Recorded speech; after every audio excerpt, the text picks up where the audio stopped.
Olá pessoal, tudo bom?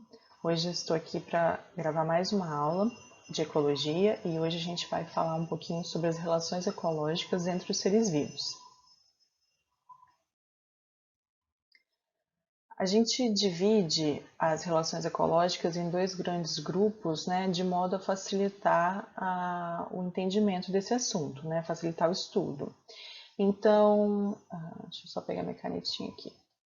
Então, as relações ecológicas elas são divididas entre interespecíficas e intraespecíficas. O que isso quer dizer? As relações interespecíficas são aquelas que acontecem entre espécies diferentes, né? Né? Ou seja, entre duas espécies, por exemplo, internacional, né? Entre nações, entre países diferentes. Da mesma forma que esse prefixo aqui quer dizer entre espécies diferentes, né? Então, interespecíficas são as relações entre espécies diferentes. E as relações ecológicas intraespecíficas são aquelas que acontecem dentro da mesma espécie, né? Porque o prefixo intra significa dentro, né? Dentro da mesma espécie, ok?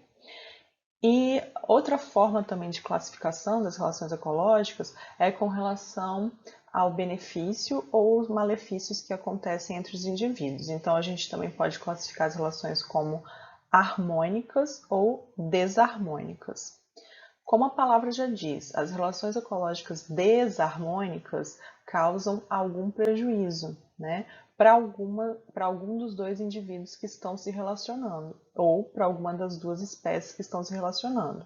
Se eu estiver falando interespecífica ou intraespecífica, né? Intraespecífica vai ser da mesma espécie, então um dos dois indivíduos da mesma população ali vai ser prejudicado, como é o caso da competição e do canibalismo, que são as duas relações ecológicas desarmônicas dentro da mesma espécie. E as relações ecológicas desarmônicas entre espécies distintas, diferentes, a gente tem também a competição, a herbivoria, a predação, o parasitismo, o amensalismo e o esclavagismo. Então, essas vermelhinhas aqui eu coloquei essas relações que a gente vai tratar hoje, que são as relações desarmônicas, que podem ser entre espécies diferentes ou dentro da mesma espécie, né? As relações em azul, mutualismo, protocooperação, comensalismo, sociedade, colônia, a gente vai tratar em outra aula, na próxima aula, tá bom? Bem, então a gente vai falar sobre as relações ecológicas desarmônicas, aonde ou um indivíduo sai prejudicado e o outro beneficiado, ou até os dois indivíduos saem prejudicados. Vamos começar pela relação chamada de competição, né? Essa competição eu vou tratar junto, pode ser dentro da mesma espécie, né, intraespecífica, ou interespecífica em espécies diferentes. Então aqui tem dois exemplos de competições intraespecíficas, né? Nesse primeiro caso aqui, intraespecífica. Aqui eu tenho dois cervos, né? Da mesma espécie, provavelmente dois machos, né? Nessa figura aqui, aonde eles podem estar disputando, que é muito comum de disputar o parceiro sexual, no caso a parceira sexual para a reprodução. Então, vários grupos de animais, eles disputam, né, até por luta, essa parceira sexual, ou não necessariamente por luta. Você tem, às vezes, uma adaptação dessas espécies para que não se chegue a um confronto físico propriamente dito. Por quê? Porque o confronto físico, como é o caso aqui desses dois cervos, né, lutando, ele não vai ser benéfico para nenhum dos dois. Então, nesse caso, mesmo que um desses dois machos saia vitorioso dessa luta, ele perdeu energia, ele pode sair machucado, mesmo que tenha ganhado essa disputa pela fêmea, ele saiu machucado, ele perdeu tempo, ele perdeu energia, ele vai estar mais fragilizado e pode ser, por exemplo, uma presa fácil para um carnívoro. Então, nesse caso aqui, a competição ela é prejudicial para os dois indivíduos da mesma espécie, mas ela é necessária, porque tem dois machos querendo acasalar com a mesma fêmea. Então, é um recurso limitante, nesse caso, o parceiro sexual. O recurso limitante pode ser o parceiro, pode ser água, pode ser luz, pode ser matéria orgânica, pode ser o território, né? Então, todos os fatores abióticos ou bióticos que estão escassos, que são limitantes no ecossistema, eles vão ser passíveis de serem competidos pelos indivíduos que ali habitam, né? Então, nesse outro exemplo aqui, essas plantas aqui, esses vegetais, por exemplo, ó, por que eles estão espaçadinhos, da mesma espécie, né? Por que eles só germinaram numa distância considerável de um para o outro? Porque eles estão num ambiente de restrição hídrica, baixa taxa hídrica de água, e, portanto, o fator limitante é a água. Então, se uma sementinha desse vegetal cair aqui próximo e começar a germinar, ele não vai conseguir disputar, não vai conseguir competir com esse que já está bem adaptado ao ambiente pela água.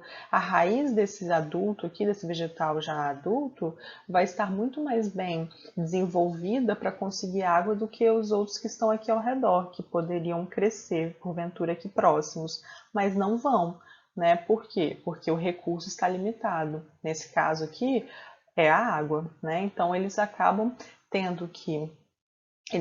conseguindo germinar só bem distante da planta mãe, por exemplo, né? Parental. Isso é uma condição de adaptação, fica distante para disputar menos o recurso, né?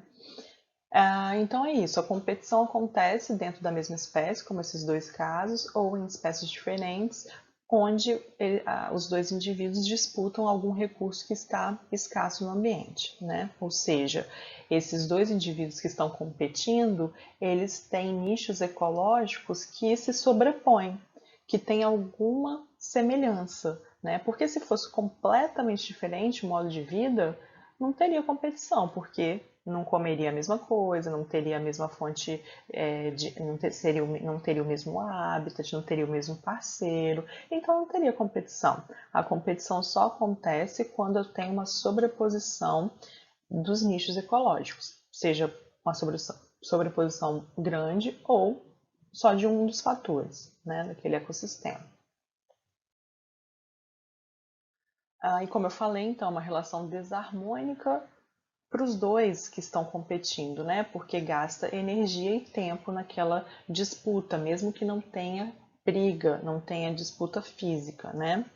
Então, por exemplo, aqui eu tenho um caso, né, de um pássaro, né, que está cantando. Para quê? Também para competir pela fêmea, né? Então, os machos das aves, né, o macho canta, vocaliza, né? Para quê? Para atrair a fêmea. Geralmente não tem briga física, né? Vai ser essa vocalização, o canto mais alto ou mais forte que vai atrair a fêmea, né? Então, nesse caso, não teve disputa física, mas ele precisa de gastar energia para desenvolver essas cordas vocais, né? Para desenvolver este canto. Então, tem um custo aí energético para esse indivíduo, tá certo? Mas é necessário para quê? Para atrair uma fêmea num ambiente de competição, né? Aqui tem outro exemplo, né, de um animal demarcando território, né, de um cachorro demarcando com a urina. Por quê? Porque a urina ela vai deixar o cheiro ali naquele ambiente e vai alertar os outros indivíduos daquela espécie ou de espécies diferentes, né, que existe ali algum animal que já domina ou que é passível de dominar aquele ambiente. Então é uma demarcação de território. Ó, se você entrar nesse território, saiba que vai ter uma disputa, vai acontecer a competição. Então ele gasta uma energia ali, gasta um tempo, um hábito, né, um comportamento para poder prevenir uma possível briga, né, disputa física ali, né, ok? Da mesma forma que os feromônios, né, que são substâncias que exalam odor, né, odoríferas, que têm cheiro e que são liberados por algumas espécies, seja para atrair o macho ou a fêmea, seja também para afastar os competidores de espécies diferentes ou da mesma espécie. Então, os feromônios também são usados aí, assim como a urina, assim como a vocalização, para poder demarcar um território, para dizer, ó, esse espaço aqui é meu, não entre porque já tem dono, né? É mais ou menos isso que acontece. E o que acontece? Por que é importante demarcar o território? Né? Por que é importante as espécies, os indivíduos terem um espaço só para si? Né? Porque geralmente, quando a população está muito concentrada demograficamente, ocorre uma densidade alta da população, quando tem muitos indivíduos da mesma espécie juntos num pequeno espaço, ocorre um estresse daqueles indivíduos. Eles ficam estressados fisicamente, né? Começam a liberar hormônios, substâncias que prejudicam a fertilidade daqueles organismos. Então, tem vários estudos demonstrando que alguns animais em condições de cativeiro, como aqui da figura, né, os ratos de cativeiro criados em laboratório, esses animais, mesmo com muita disponibilidade de alimento, de água, eles não têm a sua taxa reprodutiva eficiente, né, no melhor da sua capacidade biológica. Por quê? Porque eles estão confinados, pouco espaço, muitos indivíduos da mesma espécie. Isso gera esse estresse populacional e ocorre um controle daquela população, né, de reduzindo a natalidade daqueles indivíduos, tá? Alguns estudos também mostram isso na população humana. Nós, seres humanos, também tem alguns estudos que demonstram a baixa taxa de fertilidade de homens e mulheres em decorrência do estresse, né? Não só ocasionado pela densidade demográfica das grandes cidades, mas também por outros fatores aí que acometem a nossa sociedade atual, né? E um resultado da competição entre as espécies é o que a gente já viu um pouquinho nas aulas presenciais, vou repetir, vou recapitular, que é o princípio de Gauss, também conhecido como exclusão competitiva, né? O que seria uma exclusão competitiva? Dentro de uma competição, alguém é excluído. Né? Então, Gauss foi um pesquisador que fez um experimento muito simples, mas muito eficiente para comprovar a sobreposição de nichos ecológicos e como que os organismos têm que se adaptar a isso. Né? Ele colocou em laboratório, num recipiente, um protozoário de uma espécie, né, o Paramécio aurelia, e viu a sua reprodução, seu crescimento populacional, né, dentro aqui de alguns dias. Né, cresceu até o máximo aí da sua capacidade reprodutiva da espécie, daquela população. E separadamente ele também colocou um outro paramécio para crescer, o paramécio caudato, que tem uma taxa reprodutiva menor, mas que também cresceu e chegou ao platô, aí, o máximo daquela população dentro daquele ambiente. E aí ele juntou em um terceiro momento, num terceiro experimento, ele juntou as duas espécies, ou seja, uma competição interespecífica.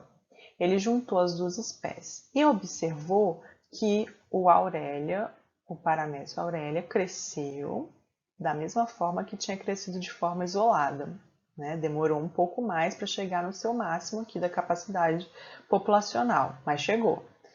Enquanto o Paramécio caudatum, que é o rosinha aqui, ele foi levado à extinção neste ambiente, não conseguiu sobreviver nessa competição aqui acirrada com a outra espécie que precisava dos mesmos recursos daquele ambiente, né? Então, no meio, né, aonde você tem recursos limitantes, você tem duas espécies ali, né, que disputam o mesmo recurso, elas vão ter que, ou elas vão mudar a sua,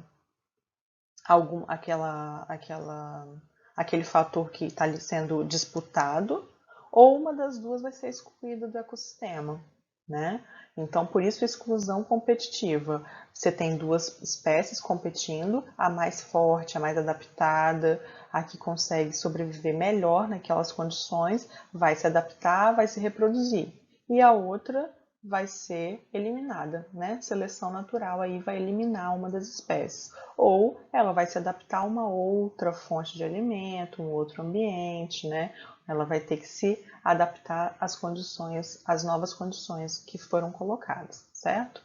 Seleção natural aí falada inicialmente, né, por Darwin, Charles Darwin. E, então, como eu disse, né, quais são as consequências do princípio de Gauss, da exclusão dessa competição? Vai ser a adaptação, né? A seleção natural, acabei adiantando no slide anterior. A seleção natural vai atuar naquelas duas espécies diferentes, vai selecionar a mais bem adaptada e a outra ou vai ser excluída, vai ser levada à extinção, ou ela vai mudar alguma parte do seu nicho ecológico, né? Então, um exemplo aqui é que, por exemplo, numa árvore, uma única árvore, a gente pode ter um zoneamento, ou seja, uma divisão em estratos desta árvore. Um pássaro, por exemplo, né, essa espécie dendroica, ela pode sobreviver na parte de baixo dessa árvore, né, fazer os seus ninhos aqui dentro, por exemplo, do caule dessa árvore. E outra espécie pode sobreviver nesse mesmo habitat, mas em outro extrato, lá na copa da árvore, né? Ou se não, uma espécie pode se alimentar do fruto e a outra se alimentar das larvas que ali estão, das formigas que ali estão, ou seja, estão no mesmo ambiente, mas não tem competição acirrada, direta, diminuiu a sobreposição dos nichos ecológicos, para que eles consigam viver, sobreviver numa mesmo habitat, no mesmo ambiente, né? Uma outra relação ecológica que a gente vai ver agora é o amensalismo, também conhecido como antibiose. O que significa o amensalismo? Muito curioso, né? Ele é um resultado, na verdade, é uma outra consequência da competição, né? Então, tem alguns autores que nem consideram o amensalismo como relação ecológica desarmônica, consideram como competição, né? Mas ele tem uma característica muito específica, diferente da competição, ele é quando uma espécie produz uma substância que impede ou inibe o crescimento de outra espécie. Esse que é o conceito de amensalismo, né? Então, uma espécie que compete com outra, né? Uma relação ecológica desarmônica interespecífica, uma espécie está competindo com a outra, né, para um mesmo recurso, e aí uma espécie libera substâncias, né, que vão impedir o crescimento dessa daqui, que aí vai ou morrer ou se afastar desse ambiente. E aí essa daqui consegue ter um crescimento, um desenvolvimento melhor, né? Exemplo disso, o exemplo muito famoso é o caso da substância penicilina, né? Todo mundo deve ter, vocês já devem ter ouvido falar de penicilina como antibiótico, né? Então, penicilina é um antibiótico muito conhecido, foi muito usado, né, na Segunda Guerra Mundial para tratar os ferimentos de guerra, né? E tinha acabado de ser descoberta, né? A penicilina foi descoberta acidentalmente por um pesquisador, né, chamado Alexander Fleming, em 1928. Ele estava estudando bactérias. Isso aqui é uma placa chamada placa de Petri. Essa coisinha redonda aqui, parece um pratinho, né? Isso é uma placa de Petri onde a gente faz culturas bacterianas. Então, esse pesquisador estava pesquisando bactérias chamadas de estafilococcus, que estão aqui, né? E aí o que que acontece? Então aqui estão as bactérias branquinhas, né? Ele fez um esfregaço aqui de bactérias. E aí ele deixou lá no laboratório para essas bactérias crescerem de uma secreção, pode ser até uma secreção nasal, por exemplo, ele fez um esfregaço ali naquela plaquinha e as bactérias foram crescendo. E aí um dia ele chegou no laboratório e viu isso aqui, ó, essa coisinha redonda aqui. E falou, caramba, contaminaram as minhas placas com fungo, porque isso é um fungo. Penicillium é um fungo, né? Tem um crescimento diferente da bactéria. Então é fácil do pesquisador, né, desse médico perceber. Aí ele falou, caramba, contaminou tudo, vou ter que jogar tudo fora e tal. Mas antes de ele jogar fora, ele teve uma sacada, assim, ele observou o que estava acontecendo ali. E ele viu que em volta desses fungos tinha um halo aqui de não crescimento bacteriano. Aí ele achou estranho, falou, pai, por que a bactéria não cresceu em todo esse lugar, não tomou conta aqui, né? Por que não fez uma mistureba toda? Aquilo ele achou curioso, né? Cabeça de pesquisador mesmo. E aí ele foi investigar por que que esse fungo parecia estar inibindo o crescimento da bactéria aqui, ó, em volta dele, né? E aí ele descobriu que esse fungo da espécie Penicillium produziu uma substância que inibia o crescimento das bactérias, né? E por isso, por causa do nome do fungo, Penicillium, ele deu o nome da substância de penicilina. E por que que o fungo produz um antibiótico? Produz uma substância antibactericida? Porque eles estão competindo, né? Esse fungo e essa bactéria estão competindo no ambiente pelas substâncias. Eles são competidores. Então, se alguém, que é o fungo, produz uma substância que impede o crescimento do seu competidor, que é a bactéria, ele sai ganhando o fungo, né? Só que nesse sistema nós humanos vimos a potencialidade daquilo ali, né? Falando, caramba, as bactérias causam doenças no ser humano, então vamos extrair, vamos isolar essa substância, penicilina, e vamos usar dentro da medicina para curar as infecções bacterianas. Então, por isso que o Alexander Fleming ficou tão famoso, porque ele conseguiu descobrir de forma acidental um antibiótico, né? O primeiro antibiótico a ser usado de forma estudada, isolada, né? Dentro da medicina. E aí ele usou, e a penicilina foi super usada durante muitos e muitos anos, né?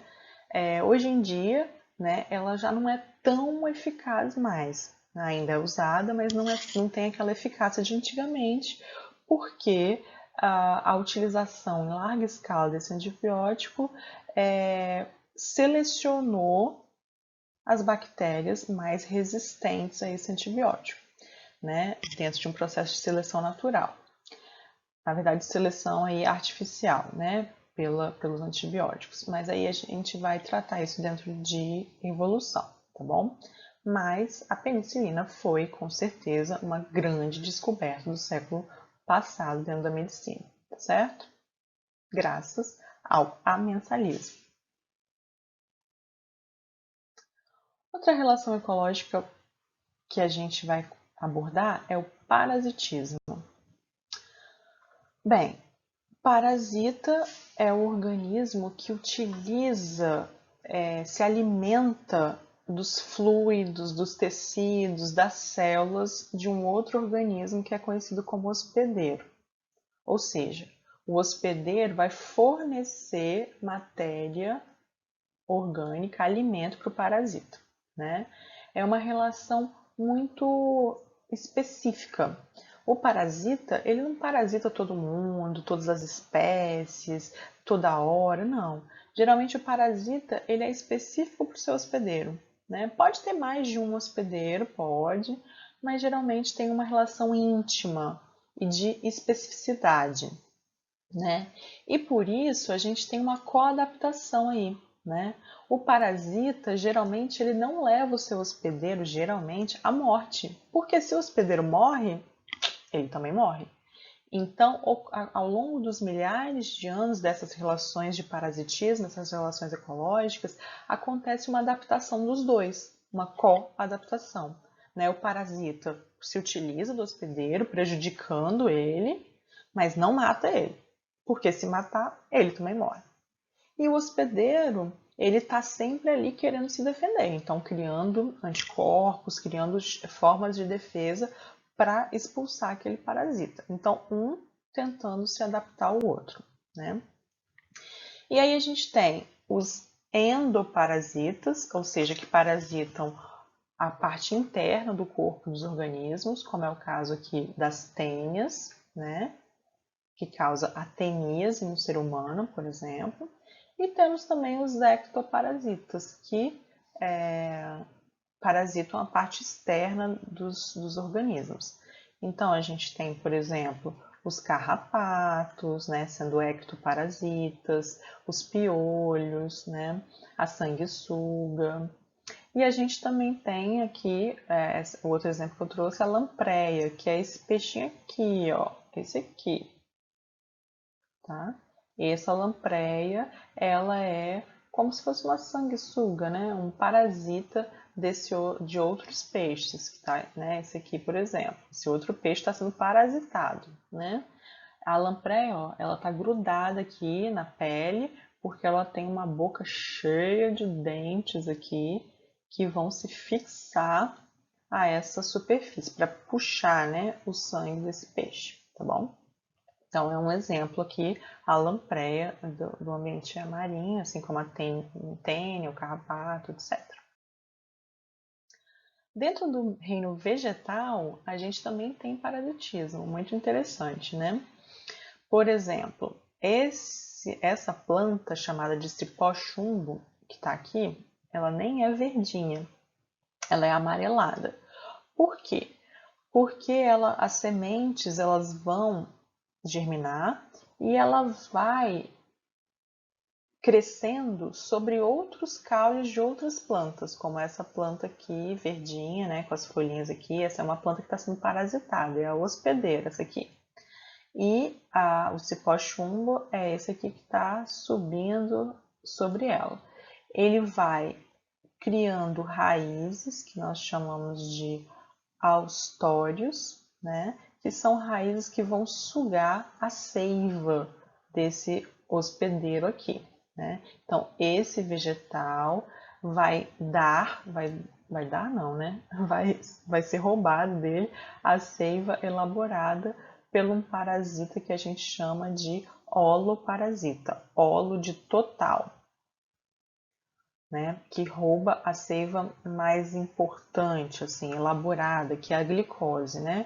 É formada a partir da fotossíntese. Então, esse vegetal aqui vai fazer fotossíntese e vai ter a sua seiva elaborada capturada pelos austórios do cipó-chumbo, que é uma planta parasita do reino vegetal. E a erva de passarinho é um outro exemplo muito usado nos livros didáticos, mas para exemplificar o hemiparasitismo, que é um parasitismo parcial, né? Onde essa planta aqui, a erva de passarinho, que é essa daqui, ó, ela vai, aqui as raízes estão em cima do caule da outra planta aqui, né? Ela vai fazer fotossíntese, ela é verdinha até, ela faz a fotossíntese, mas ela não vai até o solo capturar água e sais minerais. Ela vai roubar, né? Vai parasitar aí a seiva bruta do hospedeiro vegetal, né? Então é um hemiparasita, um parasitismo parcial, que também vai prejudicar o hospedeiro vegetal, certo? Tirando a água e os sais minerais. A predação, também conhecida como predatismo, é uma relação muito conhecida de todos nós, né? Um exemplo clássico são os carnívoros que se alimentam de herbívoros, né? Como esse felino aqui, né? Esse lince, se alimentando desse roedor, né? Dessa lebre aqui. Né? Então, uma relação ecológica aqui como exemplo da América do Norte, não é o nosso exemplo. Mas é porque é muito usado nos livros didáticos essa relação ecológica. Mas a gente poderia falar, por exemplo, do ser humano se alimentando da carne bovina, né? A gente mata o boi, né, para poder se alimentar da carne do boi. Então, predação. É uma relação trófica de alimentação. Ok, é bem tranquilo de entender, né? Mas só tem uma observação a ser feita, porque a gente às vezes pensa assim, claro, né? Quem vai ser beneficiado? O predador, né? E sempre a presa vai ser prejudicada. Mas tem uma observação a ser feita que é um controle populacional, uma regulação populacional, né? De ambas as espécies. Por quê? Nesse gráfico aqui, a gente observa isso, né? A gente tem uma flutuação do tamanho populacional desse felino, desse carnívoro aqui mais escuro, né? E também temos uma flutuação populacional, um aumento e diminuição do tamanho da população da presa, mostrando que as duas populações elas estão muito intimamente ligadas, o seu tamanho está muito intimamente ligado, um regulando o outro. Quando o predador aumenta a quantidade do predador, a sua presa reduz a população, que vai ser mais predada, vai ser mais consumida, vai morrer mais, né? E aí, quando a população de presa diminui, puxa junto a população de predador, porque não vai ter mais alimento abundante, né? E aí diminui o predador, aumenta a presa. Aumentando a presa, aumenta o predador, né? Então isso vai sendo uma dança aí, né, ecológica ao longo dos anos, ao longo das centenas de anos, isso vai acontecendo, uma flutuação, um aumento e diminuição de um e de outro, um segue o outro, né? E isso é muito interessante, é muito importante para o equilíbrio do tamanho dessas populações, né? E qualquer mudança abrupta em uma delas vai levar à redução da outra, vai levar a um desequilíbrio da outra. Então, o predatismo é uma relação ecológica, assim como o parasitismo, que faz um controle da população que está sendo predada, né, que está sendo parasitada. E isso é importante, até mesmo para a espécie que está sendo predada. Então, a espécie de lince aqui, da lebre, né, desse roedor, no frigir dos ovos, ou seja, no final aí da situação, está se beneficiando também desse predatismo, porque senão teria sua população também muito aumentada e isso iria ocasionar uma competição intraespecífica, né, por parceiro sexual, por alimento, etc. Então, é importante que a espécie tenha um controlador, né, natural para evitar o que acontece com a espécie humana, né, que não tem um predador natural e a gente cresce de forma descontrolada no planeta Terra e utiliza os recursos mais do que o planeta consegue suprir, por exemplo. E aí ocasionando esse colapso que a gente vê nas populações humanas, né? Na questão ambiental e tudo mais. Então é um ponto importante a ser falado. O canibalismo é uma relação ecológica intraespecífica, ou seja, é um predatismo dentro da mesma espécie, né? Um indivíduo da mesma espécie mata o outro para se alimentar, né? Bem, é estranho? Não necessariamente. Se a gente perceber que isso é uma adaptação daquela espécie, de modo que esse canibalismo confere uma vantagem evolutiva para aquela espécie, né? Para aqueles genes ali. Então, vamos explicar melhor. A gente tem dois exemplos bem conhecidos, que é o exemplo do louva-a-Deus e da viúva negra. As fêmeas aqui, né, a fêmea do louva-a-Deus e a fêmea da viúva negra, né, o aracnídeo, a fêmea, as duas fêmeas, elas matam os machos após a cópula, né, a viúva negra e o louva-a-Deus. E às vezes o macho, como é o caso do louva-a-Deus, ele nem confere tanta resistência a essa morte dele. Por quê? Porque essa fêmea que acabou de acasalar, né, tanto desse aracnídeo quanto desse inseto, essa fêmea, ela tá cheia de, vai ficar cheia de ovos, né, fecundados. E com isso, ela precisa de sobreviver, ela precisa de ter alimento para nutrir esses ovos que vão eclodir e gerar novos indivíduos daquela espécie. Então, se ela mata aquele macho e se alimenta dele, ela vai estar suprida nutricionalmente, ela vai estar cheia de nutrientes. E aqueles ovos que ela vai alimentar vão ter mais chances no ambiente de sobreviver. Ou seja, aquele macho que doou os nutrientes com a sua morte, ele na verdade vai ter os seus genes passados para frente, porque ele já acasalou, ele já passou os seus genes, né, suas informações genéticas para sua cria, para sua prole, para os seus filhos, né, para os seus descendentes, e aí a função reprodutiva, né, sua função reprodutiva já foi cumprida, os seus genes já vão ser passados, né? Então tem uma vantagem evolutiva em alguns casos de canibalismo, tá certo? Como esse que eu coloquei. A herbivoria é uma relação ecológica também muito conhecida, né, onde o herbívoro, né, o animal, se alimenta do vegetal. Né? Super tranquilo de entender, mas tem algumas especificidades. Alguns autores consideram, mas isso não é consenso, tá? Coloquei aqui. Alguns autores consideram a herbivoria como um caso de predatismo. Quando? Quando esse herbívoro mata o embrião ou mata a planta inteira. Quando que isso acontece? Quando, por exemplo, uma ave se alimenta de uma semente. Aqui dentro da semente do vegetal tem o embrião, tem a nova plantinha que poderia germinar e gerar um outro indivíduo. Então, quando essa ave se alimenta dessa semente matando esse embrião, ela está matando o indivíduo vegetal. Então, ela estaria configurando aí um predatismo, né?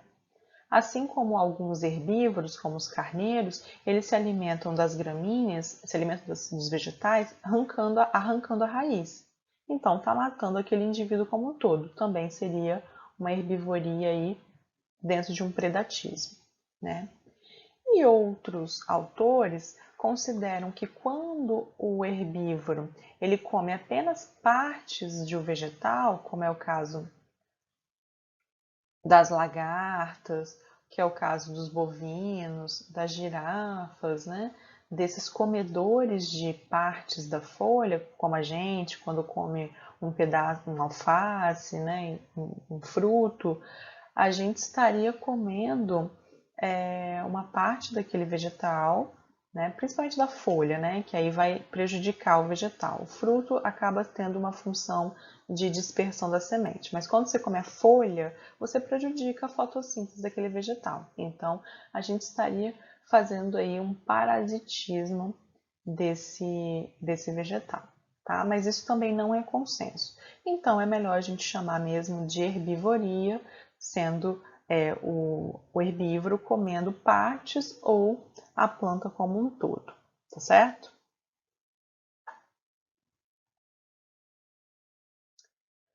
E uma relação também que não é muito colocada nos livros didáticos, mas que muitos alunos me perguntam, é o esclavagismo.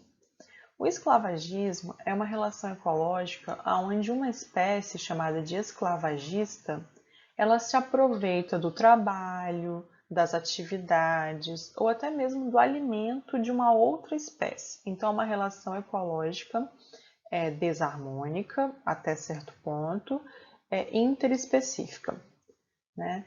Por que eu disse até certo ponto? Porque alguns autores até consideram o esclavagismo como se fosse uma proto-cooperação.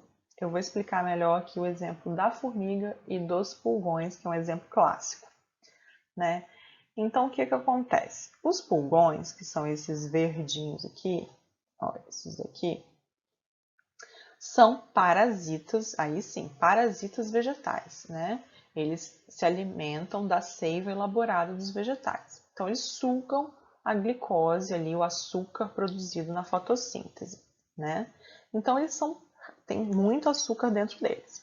E como eles se alimentam tanto de açúcar, eles até expelem uma especificidade ali desses indivíduos, dos pulgões, é expelir pelo ânus o excesso de açúcar, né? Enfim, isso é uma questão fisiológica dos pulgões. E aí, as formigas que aqui estão, algumas espécies de formigas, né? Elas vão e se alimentam dessa secreção dos pulgões açucarada, né? Como essa aqui que está na boquinha aqui da formiga, né? Aqui do lado aqui, né? Então essa secreção aqui é liberada pelos pulgões, ok? Beleza. Tem algum prejuízo para o pulgão pegar essa secreção ali do anal? Não, não tem nenhum prejuízo. Mas as formigas, como elas são muito beneficiadas, elas meio que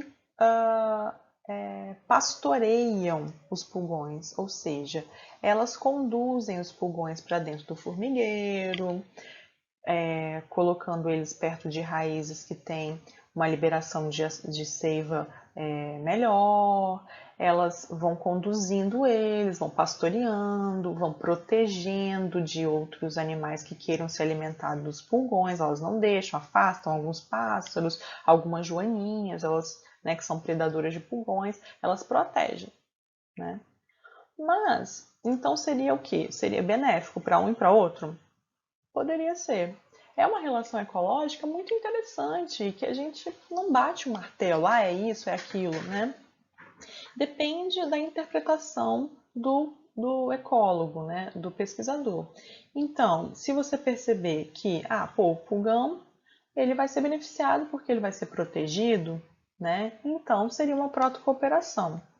Mas, se você pensar que ele vai ter uma vida limitada, vamos dizer assim, pelas formigas, que ele não vai poder ter uma vida livre, né? Porque as formigas vão estar ali controlando a sua movimentação, então seria uma relação desarmônica, né? Então é uma relação interessante que a gente tem que conhecer e conhecendo a gente consegue opinar e discutir sobre ela, né? Dar a nossa argumentação sobre essa relação, tá bom? Porque na natureza, a ecologia, não é uma ciência exata. A gente está falando de seres vivos, complexos. Então a gente às vezes quer categorizar tudo, quer botar tudo em caixinhas, porque a gente, ser humano, quer, né?